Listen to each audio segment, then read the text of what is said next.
తాకట్లో ఉన్న మీ బంగారాన్ని విడిపించి ఆ రోజు ఆన్లైన్ ధరకే మేము కొంటాం. Sharma gold company. Welcome to I dream. It's me Anusha Kumar. ఇవాళ మన గెస్ట్ డాక్టర్ తపస్వి కృష్ణ, ట్రాన్స్ప్లాంట్ పల్మనాలజిస్ట్. వారితో మాట్లాడదాం. నమస్తే మ్యామ్. డాక్టర్ గారు, జనరల్గా ఊపిరితిత్తుల వ్యాధుల్లో అడ్వాన్స్డ్ ప్రాబ్లమ్స్ కూడా ఉన్నాయి, మనం చూస్తూ ఉన్నాం. దానితో పాటు కొంతమంది ఓన్లీ ఆక్సిజన్ మీదే డిపెండ్ అయ్యి కూడా ఉంటారు. సో వాళ్ళందరికీ ట్రీట్మెంట్స్ వైజ్ అడ్వాన్స్డ్గా ఏమేమి టెక్నిక్స్ వచ్చాయి, వాటి గురించి ఒకసారి చెప్తారా? సో ఇప్పుడు గ్లెనిగల్స్ హాస్పిటల్ అక్కడికప్పుల్లో మేము as transplant pulmonologist advance lung డిసీజెస్కి ట్రీట్మెంట్ ఇస్తున్నామండి. సో అడ్వాన్స్ లంగ్ డిసీజ్ అంటే క్రానిక్ ఆబ్స్ట్రక్టివ్ పల్మనరీ డిసీజ్. ఎవరైతే ఆక్సిజన్ కంటిన్యూస్గా పెట్టుకుంటున్నారో, నైట్ టైం కాక డే టైం కూడా బెడ్ బౌండ్ అయిపోతున్నారు ఈ ఆక్సిజన్ వల్ల. వారి పనులు వాళ్ళు చేసుకోలేక బెడ్ బౌండ్ అయిపోయి బెడ్లోనే అన్ని హెల్ప్ తీసుకోవాల్సిన వచ్చే వాళ్ళకి అడ్వాన్స్ లంగ్ డిసీజ్ అంటాం అనమాట. ఇదే కాక సిఓపిడి కాకుండా ఇంటర్స్టిషియల్ లంగ్ డిసీజ్ అనే ప్రాబ్లం కూడా ఈ మధ్య కాలంలో కోవిడ్ వచ్చిపోయిన తర్వాత మీరు బాగా వినుంటారు. అవును. లంగ్ ఫైబ్రోసిస్ అంటే బాగా స్పాంజ్ లాగా మెత్తగా ఉండే ఊపిరితిత్తులు గట్టి పడిపోయి వాళ్ళకు ఆక్సిజన్ సరఫరా అందట్లేదు. దానివల్ల ఆక్సిజన్ కంటిన్యూస్గా తీసుకోవటం జరుగుతుంది. మెయిన్గా ఈ రెండు డిసీజెస్ అడ్వాన్స్ లంగ్ డిసీజ్ అంటాం. ఇది కాకుండా డిస్ట్రాయిడ్ లంగ్ అనేది కూడా చూస్తాము. డిస్ట్రాయిడ్ లంగ్లో కూడా వాళ్ళకి ఏంటంటే ఆక్సిజన్ సరఫరా లేక ఆక్సిజన్ సప్లిమెంటేషన్. ఇవే కాకుండా మీరు హాయ్ నాన్న అనే మూవీ చూసారు, దాంట్లో సిస్టిక్ ఫైబ్రోసిస్. ఈ సిఓపిడి, ఐఎల్డి అనేవి adult diseases. Okay. Cystic fibrosis అనేది చిన్న పిల్లల్లో చూసే జబ్బు అనమాట.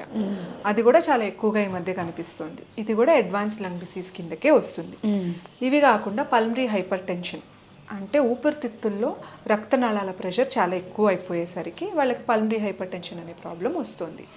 వీరందరినీ మనము advanced lung disease are chronic lung disease అంటాం. వీళ్ళకి మనకి తరతరాల ట్రీట్మెంట్ ఆప్షన్స్, మెడికేషన్స్ ఉంటాయి అన్నమాట. యూజువల్గా మరి దీనికి ట్రీట్మెంట్స్ ఎలా ఉంటాయి మ్యామ్? ఇప్పుడు మనం క్రానిక్ ఆబ్స్ట్రక్టివ్ పల్మనరీ డిసీజ్ అని చెప్పాం. వీళ్ళకి ఏంటంటే మెయిన్గా పొల్యూషన్ ఎఫెక్ట్ అవటము, లేదంటే వీళ్ళకి స్మోకర్స్ ఉంటారు. యూజువల్గా సిఓపిడి వాళ్ళు స్మోకర్స్ ఉండేసరికి వాళ్ళకి అడ్వాన్స్ లంగ్ డిసీజ్ అయిపోతుంది. మన దగ్గరికి ఆక్సిజన్ మీద వచ్చేసరికి ఆల్రెడీ స్మోకింగ్ మానేసి ఉంటారు. కానీ కొంతమంది they will still be smoking. ఆ వ్యసనం వదలలేక కంటిన్యూ చేస్తూ ఉంటారు. ఫస్ట్ థింగ్ ఏంటంటే వీళ్ళలో క్విట్ స్మోకింగ్ అనేది హెల్ప్ చేయాలి. సైకాలజిస్ట్ మేము కలిసి స్మోకింగ్ క్విట్ చేయించాలి. వీళ్ళకి ఆక్యుపేషనల్ ఎక్స్పోజర్, ఇప్పుడు మన ట్రాఫిక్ పోలీసులు కానీ, సిమెంట్ ఫ్యాక్టరీలో వర్క్ చేసే వాళ్ళు కానీ, టైల్స్ ఫ్యాక్టరీ, శాండ్ ఫ్యాక్టరీస్లో వర్క్ చేసే వాళ్ళకి చాలా ఎక్కువగా ఈ ప్రాబ్లమ్స్ ఉంటాయి. వీళ్ళకి పీరియాడిక్గా టెస్ట్ చేయించుతూ ఉండాలి లంగ్ కెపాసిటీ ఎట్లా ఉంది. మనం ప్రివెన్షన్ నుంచి ట్రీట్మెంట్ వైపు తీసుకెళ్తాను. సో ప్రివెన్షన్ ఏంటంటే పీరియాడికలీ టెస్టింగ్ చేయటం.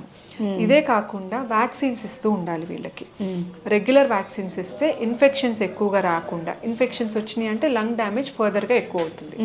సో ఇన్ఫెక్షన్స్ కూడా కర్టైల్ చేయడానికి మనం వ్యాక్సిన్స్ ఇస్తాం. Smoking cessation, vaccination, correct nutrition ఇచ్చిన తర్వాత వీళ్ళకి మెడిసిన్స్, టాబ్లెట్స్, ఇన్హేలర్ రూపంలో మెడిసిన్స్ ఇవ్వాల్సి వస్తుంది. కంటిన్యూస్ హోమ్ ఆక్సిజన్ థెరపీ అనేది కూడా మనం ఈ పేషెంట్స్కి ఇస్తాం. సో సిఓపిడి అనేది ఇట్లా మనం కర్టైల్ చేసుకుంటూ రావాలి. ఇంటర్స్టిషియల్ లంగ్ డిసీజ్ అనే ప్రాబ్లంకి ఊపిరితిత్తులు గట్టిపడినట్టయితే మెడికల్ మేనేజ్మెంట్ అనేది ఒకటి ఉంటుంది.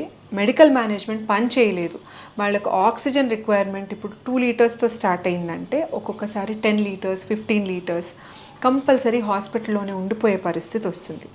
అట్లాంటి సిచ్యుయేషన్ వచ్చినప్పుడు మన దగ్గర లంగ్ ట్రాన్స్ప్లాంటేషన్ అనేది చేస్తామన్నమాట. ఓకే. ఊపిరితిత్తులు మార్పిడి, ఒక్కొక్కసారి ఒక ఊపిరితిత్తు మార్చుతాం పేషెంట్ కండిషన్ బట్టి. ఒక్కొక్కరికి ఊపిరితిత్తులు, హార్ట్ రెండు మార్చాల్సి వస్తుంది. ఎందుకంటే హార్ట్ కూడా ఎఫెక్ట్ అయి ఉంటుంది కొంతమందిలో. పల్మనరీ హైపర్ టెన్షన్ అనేది ఏదైతే చెప్పానో నేను, దాంట్లో ఊపిరితిత్తులు, గుండె రెండు మార్చాల్సి వస్తుంది అనమాట. ఇది కానప్పుడు డబల్ లంగ్, గుండె బాగున్నప్పుడు లంగ్స్ రెండు కూడా మార్చేయాల్సి వచ్చే పరిస్థితి ఉంటుంది. సో అట్లా single lung, double lung transplant, heart lung transplant, ఇట్లా 3 రకాల ట్రాన్స్ప్లాంటేషన్ మనము పేషెంట్కి అందజేయగలిగితే వాళ్ళకి కొంచెం ఫంక్షనల్ కెపాసిటీ పెరిగి ఆక్సిజన్ మీద డిపెండెంట్ అవ్వకుండా, ఆయాసం బాగా ఎక్కువగా లేకుండా లైఫ్ అనేది, క్వాలిటీ ఆఫ్ లైఫ్ బెటర్గా ఉంటుంది ట్రాన్స్ప్లాంటేషన్. ఓకే. కానీ చాలా పెద్ద టాస్క్ కదా మ్యామ్. అంటే లంగ్స్ కానీ, హార్ట్ ట్రాన్స్ప్లాంటేషన్ కానీ, మరి డోనర్ దొరకడం కానీ, అది వాళ్ళకి సెట్ అవుతుందా కానీ, ఫర్దర్గా ఎలాంటి చేంజెస్ రావచ్చు? ఇప్పుడు లంగ్ ట్రాన్స్ప్లాంట్, హార్ట్ ట్రాన్స్ప్లాంట్ అనేది టోటలీ డోనర్ డిపెండెంట్ అమ్మా. అది డిసీజ్ డోనర్ అంటాం అనమాట. ఎవరన్నా చనిపోయి బ్రెయిన్ డెత్ అయిన తర్వాత వాళ్ళు ఫ్యామిలీ మెంబర్స్ రెడీ అయినప్పుడు, డొనేషన్ చేయడానికి రెడీ అయినప్పుడు మనము ట్రాన్స్ప్లాంటేషన్ అనేది చేసుకోగలుగుతాము.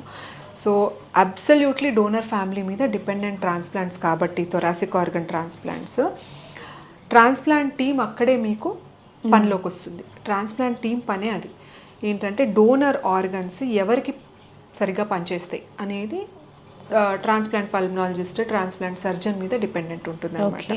మనం పేషెంట్ది డోనర్ది హైట్ వెయిట్ మ్యాచ్ చేయటము, బ్లడ్ గ్రూపింగ్ మ్యాచ్ చేయటము, లంగ్స్ డోనర్వి బాగున్నాయా లేదా, హార్ట్ బాగుందా లేదా, ఏ ఏజ్ గ్రూప్లో మనం ఇది డొనేషన్ తీసుకోవచ్చు, ఏ ఏజ్ గ్రూప్ దాటితే డొనేషన్ తీసుకోకూడదు, ఇవన్నీ పల్మనాలజిస్ట్, ట్రాన్స్ప్లాంట్ సర్జన్ విచక్షణలో ఉంటాయి.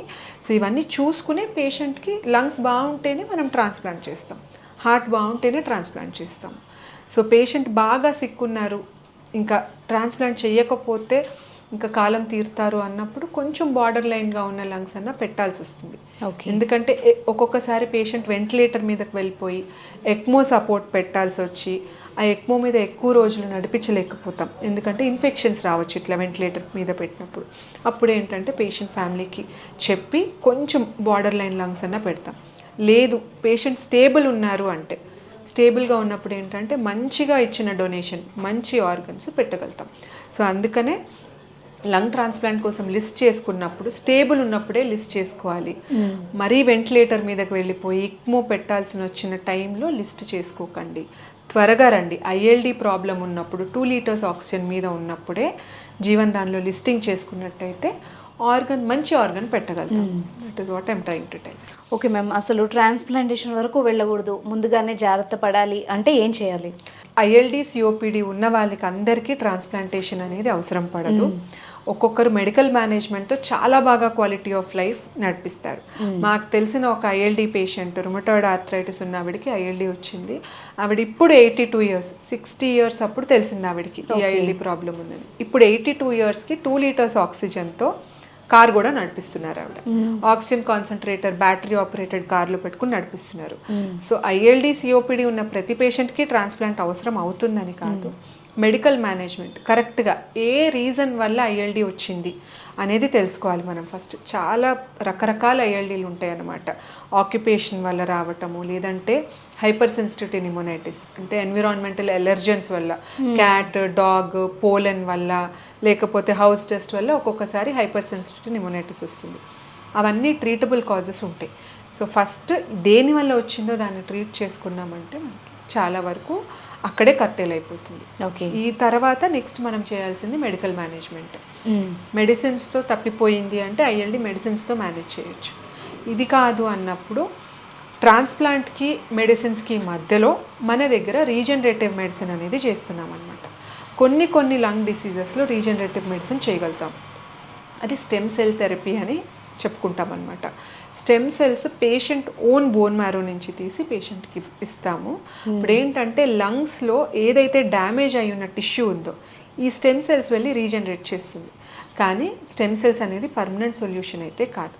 ఇప్పుడు మెడికల్ మేనేజ్మెంట్కి ట్రాన్స్ప్లాంట్కి మధ్యలో పేషెంట్ క్రాష్ అవ్వకుండా మనకి కొంచెం టైం ఇవ్వాలి పేషెంట్ ట్రీట్మెంట్ పనిచేయటానికి. ప్లస్ మనకి డోనర్ దొరకటం అనేది చాలా అంత ఈజీ కాదు. ఒక ఫ్యామిలీ సాక్రిఫైస్ చేసి మైండ్ స్ట్రాంగ్గా చేసుకుని ఇచ్చేదే మనకి డొనేషన్ కింద వస్తుంది. సో మనకి అది ఎప్పుడు అవుతుందో తెలియదు కాబట్టి స్టెమ్ సెల్ థెరపీ అనేది మధ్యలో వాడుకోవచ్చు. Right, thank you very much ma'am.